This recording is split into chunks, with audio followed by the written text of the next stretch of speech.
जल्दी वो हो जाएगा। इसके अलावा भी 3 कमरा 26 लाख और 54,000 के एक स्वीकृत कराए। स्कूल मायापुर में 1 कंप्यूटर रूम, 1 कला कक्षा का और 1 विज्ञान लैब 31 लाख और 65,000 रुपए की स्वीकृत हुई। स्कूल की 4 दीवारी छोटी थी, कुत्ते और जानवर बहुत स्वीकृत किया, लेकिन उसमें थोड़ा टाइम लगेगा क्योंकि आचार संहिता लगने वाली है। बाकी काम अपन ने किए क्योंकि ये मेरी जिम्मेदारी थी करने के लिए। आप लोग हमें वोट इसलिए देते हो, चुनते इसलिए हो कि क्षेत्र के अंदर गांव का विकास हो। बिशनपुर का पानी भी नहीं था, बिशनपुर का पानी लाने का प्रयास किया, अभी प्रॉपर नहीं आ रहा है। घर घर कनेक्शन की स्कीम शुरू करते हैं। दूसरा, अपनी स्कूल 12वीं तक नहीं थी पहले मायापुर की, मैं अपने कार्यकाल के अंदर ही इसको स्वीकृत कराया। मैं आपको विश्वास दिलाता हूँ कि मेरे लायक कोई जो भी काम है मुझे ही करना है, पर मेरे को कोई बताए नहीं बताए, सारी चिंता मेरे को है और लगातार मैं इस काम के अंदर लगा हूँ। लेकिन कुछ लोग हैं जो लगातार कांग्रेस के लोगों के साथ मिलके, विरोधी लोगों के साथ मिलके, क्योंकि 2018 के अंदर इन्होंने घोड़े खोल लिए जितने भी खोद थे, लेकिन आप सभी का आशीर्वाद रहा अपने समाज का और अपने आपके भाई का, और कमल के फूल का कोई बाल बाका नहीं कर सका।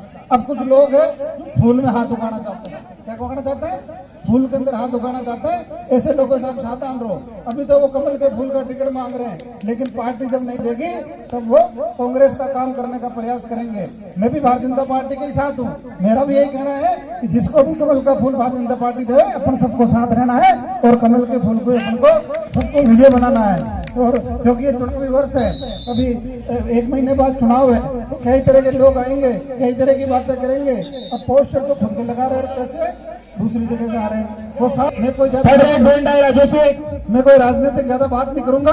और आप लोगों ने बुलाया, मान सम्मान दिया, इसके लिए मैं आपका हृदय से आभार प्रकट करता हूं। और आप सभी का मैं हृदय से धन्यवाद देता हूं कि आप सब लोगों ने बुलाया, मान सम्मान दिया। मेरा आप सभी का मैं हृदय से आभार प्रकट करता हूँ। बोलो भैरव जी महाराज की। और दूसरा भैरव जी महाराज बहुत ही पवित्र स्थान है, क्योंकि अयोध्या के अंदर भगवान श्री राम जी का मंदिर बन रहा था, तो मैं 1008 मंदिरों की मिट्टी इकट्ठी करके अयोध्या में शिलान्यास के लिए राम रथ यात्रा निकाली थी। उसके अंदर अपने भैरव जी महाराज का और हताई के अंदर जो मंदिर है उसकी मिट्टी भी लगी हुई है। तो ऐसे आज पवित्र स्थान पे अपना भव्य मेले का आयोजन हो रहा है। आप सभी का मैं हृदय से आभार प्रकट करता हूँ। हाँ, हमारे बीच में श्रीमान 2 मिनट का समय लूंगा। हमारे बीच में प्रधान प्रतिनिधि अर्जुन सिंह जी रावत साहब भी है। मैं उनसे भी अनुरोध करूंगा कि 2 शब्दों के रूप में संक्षिप्त उद्बोधन देकर खिलाड़ियों का हौसला अफजाई करें। माननीय अर्जुन जी भाई साहब। बोलो भैरव जी महाराज की, बस्ती नगर की, भारत माता की। आज ग्राम मायापुर में भैरव जी महाराज के मेले में मंच पर उपस्थित पुष्कर के लोकप्रिय विधायक बड़े भाई सुरेश सिंह जी रावत साहब, हाथीखेड़ा ग्राम पंचायत के लोकप्रिय सरपंच लाल सिंह जी रावत, बुडोल के सरपंच साहब अजय सिंह जी, बुडोल जीएसएस के अध्यक्ष भाई जसवंत जी, मायापुर के सरपंच साहब रामदेव जी, उप सरपंच कालू जी, भीरा जी और समस्त आयोजनकर्ता, मंच पर उपस्थित समस्त मंत्रासीन और युवा साथी, गांव के पंच पटेल। मेला हमारे भारतीय संस्कृति का एक प्रमुख अंग है। इसके माध्यम से एक गांव से दूसरे गांव के लोग आते हैं और इससे मिलना जुलना होता रहता है। और एमएलए साहब ने सारी बातें बताई दी, क्योंकि सामने लोकतंत्र का पर्व है, महापर्व है, जो कि तरह तरह के लोग आके गांव में सबको गुमराह कर रहे हैं। तो अपन को उनके चक्कर है, अपना तो सब सिर्फ कमला से इसको नहीं भूलना है, क्योंकि जो लोग अभी घूम रहे हैं वो 55 साल तक तो सरकारी नौकरी करी है और अब बोल रहे कि हम सेवा करेंगे। अरे भाई 55 साल पहले कहां गए थे तुम? तो उनके चक्कर में नहीं आना है, क्योंकि एमएलए साहब ने इनके कार्यकाल में प्रत्येक गांव को सड़कों से जोड़ा है। बिशनपुर की लाइन से जोड़ा है। जहाँ कभी सोच भी नहीं सकते थे उस गांव में डामर की रोड बनाई है, गौरव पथ बनाए हैं।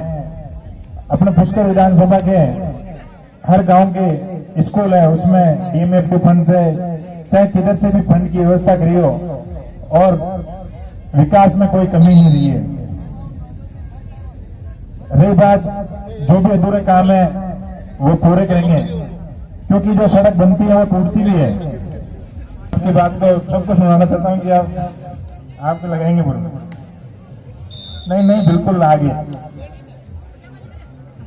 और भी आपके गांव में कोई मांग लायक कोई हिड़ाहट है, मैं आपका हालिया और हाले बन रहे तो आप मैंने याद करियो आधी रात में मैं आपके लिए हाजिर रहा और आज माँ का आप मान सम्मान दिया ते दिलो आभार। जय हिंद जय भारत। बहुत बहुत धन्यवाद। माननीय विधायक साहब का 2 मिनट का समय लूंगा मैं, हमारी महिला कमेटी के अनुशंसा से है। माननीय विधायक साहब से 2 मिनट का समय आपसे लूंगा।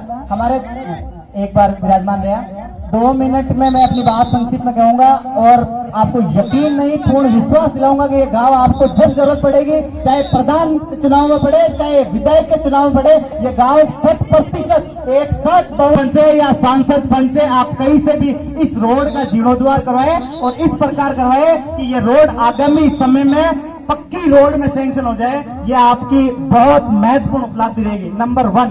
नंबर 2, हमारे गांव में एक स्कूल खेल ग्राउंड बना हुआ है, उसमें आपको मैंने पहले भी विदित कराया था, हमारी टीम ने भी विदित कराया होगा। उस खेल ग्राउंड में एक कक्षा कक्ष की अगर व्यवस्था आप करवा दें राज्य सभा सांसद से या किसी भी एमपी से, तो आपकी अतिशयोक्ति होगी, आपका बहुत बहुत एहसान रहेगा। तब कक्षा कक्ष की व्यवस्था के लिए इसलिए कह रहे हैं श्रीमान कि विद्यालय की जो दूरी है वो खेल ग्राउंड से काफी है, लगभग 200 से 250 मीटर की दूरी है। विद्यार्थी जब भी कोई एक्टिविटी करने जाते हैं तो अपने सामान, अपने किताब वगैरह जो भी स्पोर्ट्स के इक्विपमेंट्स हैं वो इक्विपमेंट्स वो स्कूल से लेकर जाते हैं, वापस अपने साथ लाते हैं। तो ऐसी असुविधा जो हो रही है, इस असुविधा या दुविधा को मिटाने के लिए एक कक्षा कक्ष आप उस गेम्स में जो स्कूल खेल ग्राउंड बना हुआ है वहां अगर आप अलॉट करवा दे तो आपकी बहुत बड़ी कृपा होगी। तीसरी चीज, भैरव जी कमेटी जो बनी हुई है, इनका ये एक बहुत बड़ा मत है कि भैरव जी मेले के लिए, मैदान के लिए फंड था, वो कहीं और लैप्स हो गया या किसी कारणवश वो वहां नहीं लग पाया। तो एक मेला कमेटी की विशेष मांग है आपसे कि आप भैरव जी मंदिर हेतु कोई ऐसा सहयोग करें। नंबर 3 जो सहयोग है वो महत्वपूर्ण इसलिए है कि मंदिर के जीर्णोद्धार के लिए पूरा गांव और पूरी ग्राम पंचायत और आसपास के गांवों में सहयोग करते हुए आज जो व्यवस्था आपने मंदिर में देखी है, एक पूरी जंगल में चारागाह में फॉरेस्ट डिपार्टमेंट में जो जगह है उसकी काया पलट इस गांव ने करी है, इस नौजवान कमेटी ने करी है, उसके लिए ये सभी बधाई के पात्र हैं। हम आपसे भी एक सहयोग की डिमांड करते हैं कि कुछ ऐसा सहयोग आप करके जाए मंदिर के नाम निमित्त, ताकि वो हम आजीवन याद रखें। ये 3 मांगे हैं, कोई लंबी चौड़ी डिमांड नहीं है। माननीय विधायक महोदय साहब, प्रधान साहब, आप पधारे, आप दोनों सामंजस्य से इन 3 मांगों को आप हमें पूर्ण रूप से आश्वस्त करके इनका एस्टीमेट निकलवा के हमारे तक पहुंचा दे। ये मेला कमेटी और संपूर्ण ग्राम पंचायत मायापुर आपकी ऋणी रहेगी। माननीय विधायक साहब, भाई आपकी जो मेला कमेटी की मांग, पहली तो आपका जो खेल मैदान है उसमें ऑलरेडी में 3 लाख रुपए का एक बरामदा स्वीकृत कर दिया मैंने वहाँ पे। अभी कुछ दिनों पहले आया था मायापुर में, पूरा गांव में घूम के गया और नारपुरा जा रहा था मेरे को, फिर दोस्तों ने पकड़ लिया, क्रिकेट खेल रही है, तो मैं गया तो एक कमरों 3 लाख को और एक शौचालय हम लोग को स्वीकृत कर दियो, पर वो आचार संहिता बात हुई क्योंकि 10-15 दिन में आचार संहिता लग जाए। रही बात फर्ज की तो हमारी तरफ को तो मैं स्वीकृत कर दियो, लेकिन वो शायद फॉरेस्ट में आवे, ये हो नहीं पायो। तो चरहा का फर्ज जो भी लैंड टाइटल में दिक्कत थी, तो इको अंडे जो बैठा ना, तो आप लोग सहमति हो तो एक ग्राम तो बनवा दिया बैठे। प्रधान जी ने बात करी ताकि था हमेशा लैंड की जरूरत नहीं पड़े, परमानेंट ग्राम हो जाए ना। दूसरो रोड की है, तब देखो भाई बाहर से पता है सारी चीजें, फर्श भी अगर आपने राज होता हो तो फर्श लागती नहीं लागती ना, रात नहीं लगानी पड़ती मैंने, तो आप चिंता मत करो, गुरु जी महाराज को फर्श भी लगावा और रोड भी बनावा और भी थे जो सारा काम कराओ। क्योंकि देखो मैं भक्त आदमी हूँ, गुरु जी महाराज के मेला में जा रही हूँ, जो भी थे काम बताया ना मैं 21 ही करा। थोड़ा इंतजार करो वक्त को, क्योंकि भाई बाहरों बाजू से तो हुबड़ू मारनी आवे। बिल्कुल तो बिल्कुल। आप इंतजार करो। आपने जो सारे काम बताए मैं तो कह रहा ही कहा, अभी कल और भी बताओ कभी कहा। ठीक है साहब, धन्यवाद।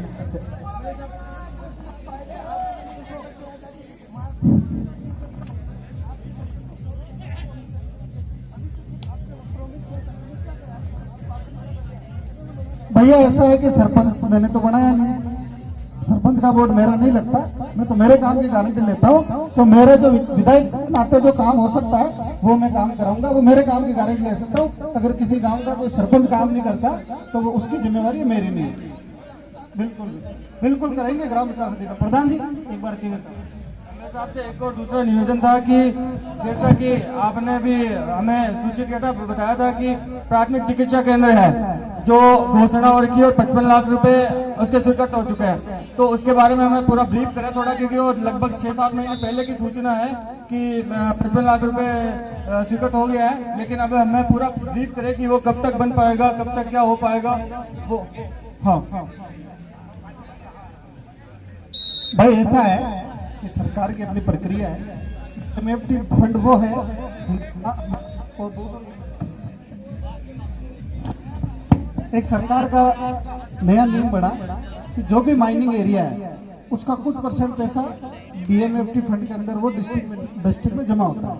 तो अपने एरिया के अंदर साइड के अंदर जिनकी माइन से बड़ी, तो वहाँ का करोड़ों रुपए डिस्ट्रिक्ट फंड का होता है, उसका मेंबर हूँ मैं। तो 55 लाख रुपए स्वीकृत करा दिए, पर उसकी एक विधिक प्रक्रिया है कि स्वीकृत हमने कर दिया, लेकिन उसकी परमिशन के लिए राजस्थान सरकार को लेटर जाता है और विधिक प्रक्रिया वो आ जाती है, उसमें कोई दिक्कत नहीं।